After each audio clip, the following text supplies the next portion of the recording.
Israel Iran যুদ্ধে সরাসরি এবার ঢুকে পড়া, ইসরায়েলের হয়ে যুদ্ধে নেমে পড়া, আমেরিকার এই মানে সব থেকে শক্তিশালী এই বোমা প্রয়োগ করা, এটা কতটা তাৎপর্যপূর্ণ? দেখুন, আমেরিকা তো একরকম ভাবে এটাতে জবরদস্তি ঢুকে পড়লো এবং আমরা ভাবছিলাম যে ঢুকবে কি ঢুকবে না। আবার কালকে রাতে আপনার প্রোগ্রামে আমরা বলছিলাম যে হয়তো আজকে রাতেই হবে, সেটাই হয়ে গেল। এবার আমেরিকার এই ব্যাপারটা হচ্ছে যে আমেরিকার এই যুদ্ধটা কিন্তু অন্যান্য ওরা যখন ইরাকে গিয়েছিল বা যখন আফগানিস্তানে গিয়েছিল সেরকম না। ইরানের সাথে যুদ্ধতে কিন্তু আমেরিকাকে কিছু মূল্য দিতে হবে। কেন বলছি এই কথা? কারণ ইরান একটা ছোটখাটো দেশ না, ইরানের একটা বড় সভ্যতা এবং সেখানে হচ্ছে যে ইরান কিন্তু অলরেডি দল ভারী করতে শুরু করেছে, অফিসিয়ালি ডিমান্ড করছে এবং ইরানের কিছু বন্ধু আছে এবং মিসাইল টেকনোলজি এখনো যথেষ্ট আছে। এবং চিন্তার বিষয় যেটা সেটা হচ্ছে যে আমেরিকার যত বেস আছে মিডল ইস্টে, ইরান আজকে তাদেরকে শত্রুপক্ষ ঘোষণা করেছে। বলেছে আমেরিকার মিলিটারি পড়া লোকেরা, ইউনিফর্ম পড়া আর আমেরিকার সিভিলিয়ান যারা মিডল ইস্টে আছে তারা আমাদের শত্রু এবং তাদের আমরা আঘাত হানবো। এবার আপনি যদি দেখেন এক উপর থেকে নিচে অবধি দেখুন, ইরাক, কুয়েত, বাহরাইন, কাতার, ইউএই, আপনার ওমান, ওইদিকে সৌদি আরবিয়া, ওইদিকে জর্ডান, সব জায়গায় তো রেঞ্জের মধ্যে আছে।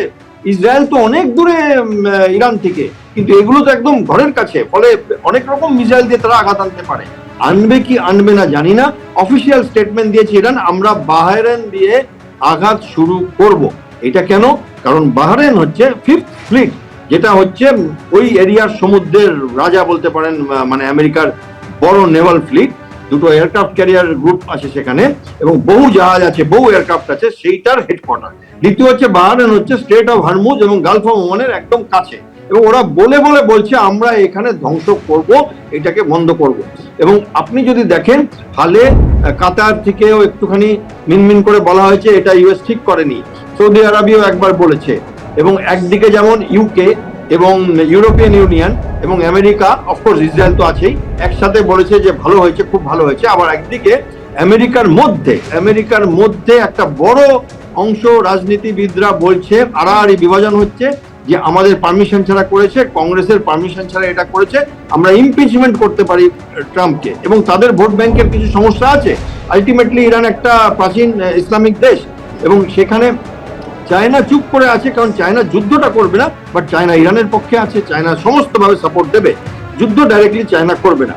রাশিয়া যুদ্ধ করতে রাজি আছে ইরানের হয়ে, কিন্তু রাশিয়া এখন একটু প্রি অকুপাইড আছে, অন্য জায়গায় ব্যস্ত আছে। কিন্তু এরা দুজন সম্পূর্ণভাবে ইরানের সাহায্য করবে। তার কি ইরানের সাহায্য করবে? আরো অনেকগুলো দেশ আছে যারা ধর্মের কারণে বা আমেরিকার বিরুদ্ধাচরণের কারণে ইরানের পাশে দাঁড়াতে পারে। এবার এইখানে একটা বড় ঝামেলায় পড়ে যাচ্ছে বিশ্ব এবং আমরা আস্তে আস্তে, আমার মনে হয় আমেরিকা তো বিশেষ করে একটা যুদ্ধে জড়িয়ে গেছে। এই যুদ্ধটা মনে হয় আমার লম্বা টান। আপনি যখন বললেন যে যুদ্ধ অনেকটা লম্বা হবে, কারণ যে এই মুহূর্তে যা প্রেক্ষিত সেটা দেখে আপনার মনে হচ্ছে, দেখুন সোশ্যাল মিডিয়ায় ট্রাম্প তো বার্তাও দিয়েছে এখন শান্তির সময় এসেছে, আবার সরাসরি এই যুদ্ধে জড়িয়ে পড়া আদৌ কি কূটনৈতিকভাবে সব দেশের পক্ষে, বিশেষ করে ইসরায়েল ইরানের পক্ষে এগিয়ে এসে আলোচনায় বসা সম্ভব হবে? দেখুন, আমি যতটুকুনি জানি ইরান এরকম ভাবে আলোচনায় বসবে না।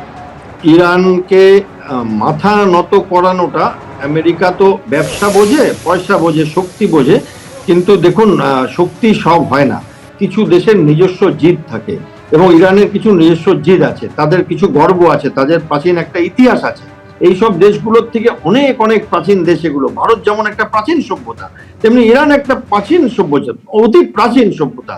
এবার কি হচ্ছে যে এক তো সমস্ত ক্ষমতা কি শেষ হয়ে গেছে? হয়নি তো, এখনো তাদের যথেষ্ট মিসাইল আছে এবং আমরা কি খালি বম মেরে, তাহলে তো আফগানিস্তান শেষ হয়ে যেত। ইউএস কম বম মেরেছে আফগানিস্তানে, তারপরে কেমন করে পলায়ন করেছে। তো সব সময় শক্তি দিয়ে বা পয়সা দিয়ে সবকিছু করা যায় না। আমার মনে হয় ইউএস একটু বেশি তাড়াহুড়ো করে ফেলেছে এবং ডোমেস্টিক অডিয়েন্সের জন্য ট্রাম্পের এখন একটা বাজে সময় এসছে এবং আউটসাইড মানে ওয়ার্ল্ডের জন্য। এবার যেটা আপনি বললেন যে মধ্যস্থতা করতে পারে যদি দুটো দেশ রাজি হয়, এবং আপনি আশ্চর্য হয়ে যাবেন যে ইরান ভারতকে রিকোয়েস্ট করেছিল, আজকে না, এই যুদ্ধের পরে না, বাট গতকাল, যে আপনি গ্লোবাল সাউথের, ভারত হচ্ছে লিডার আমাদের, গ্লোবাল সাউথ মানে 90টার উপরে দেশ, বলছে আমাদের লিডার আপনি, একদম সম্পূর্ণভাবে বলছে আপনি এগিয়ে আসুন। তো এটা একটা দারুণ ব্যাপার যে ভারতের এখানে পজিটিভ রোল থাকতে পারে এবং এইখানে আমার মনে হয় এই মুহূর্তে দেখুন পাকিস্তান, একটু মজার কথা, এখন আবার পাকিস্তান স্ট্রংলি ইউএস কে ক্রিটিসাইজ করেছে একটু আগে দেখলাম। তো কি অবস্থা, একদিকে এয়ারবেস দেওয়ার কথা বলছে, লাঞ্চ খাচ্ছে, আবার ওদিকে ক্রিটিসাইজ করছে। তো পাকিস্তান এইটার থেকে খুব বাজেভাবে অবস্থায় হবে, কারণ ইরান পাকিস্তানকে ছাড়বে না, ইসরায়েলও পাকিস্তানকে ছাড়বে না। এইটা ভারতের জন্য একটা সুখবর।